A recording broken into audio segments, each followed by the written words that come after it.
រឿងទុនសាយជាប់គូតនិងគល់ត្រាចថ្ងៃមួយទុនសាយស្វែងរកចំណីអាហារបានប្រទះគល់ត្រាចមួយដែលគេទើបនឹងកាប់ថ្មីមានជ័រកកស្អិតតតាត់ទុនសាយលោតផ្លោតអង្គុយពីលើជ័រជាប់គូតនឹងជើងរើពំរួយនៅនឹងថ្កល់លើគល់ត្រាចនោះជួនជាពេលនោះមានកូនដំរីមួយវាដើរទៅរកផឹកទឹកនៅក្នុងត្រពាំងក្បែរគល់ត្រាចនោះដែលជាកន្លែងវាធ្លាប់ផឹករៀងរាល់ថ្ងៃទុនសាយមានប្រាជ្ញាក៏និយាយបន្លាចថាណែអាកូនដំរីកុំមកផឹកទឹករបស់អញ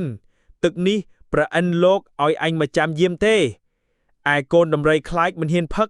ក៏ត្រឡប់ទៅប្រាប់មេវាថាម៉ែអើយ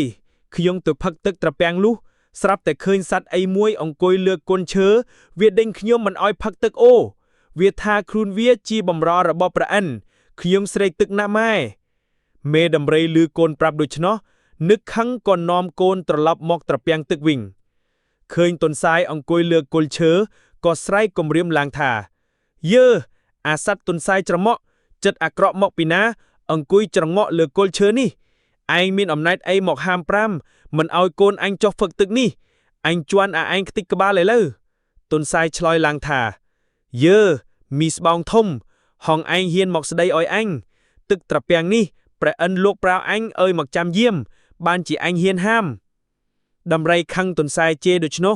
ក៏ស្ទុះផ្លេតទៅបួងខ្លួនទុនសាយជាប់ភើយចេញទៅកូនត្រាចប្រាថ្នានឹងបោកសម្លាប់ទុនសាយភ័យណាស់ក៏ស្រែកថាបើហងឯងបោកអញសម្លាប់កុំបោកទៅក្រោមអញមិនស្លាប់ទេគ្រវែងទៅលើវិញទើបអញស្លាប់ដំរីខ្វាំប្រាជ្ញាឮទុនសាយថាដូច្នោះក៏គ្រវែងទុនសាយទៅលើឯទុនសាយកាលបានធ្លាក់ដល់ដីក៏បោប្រោចូលព្រៃបាត់ទៅ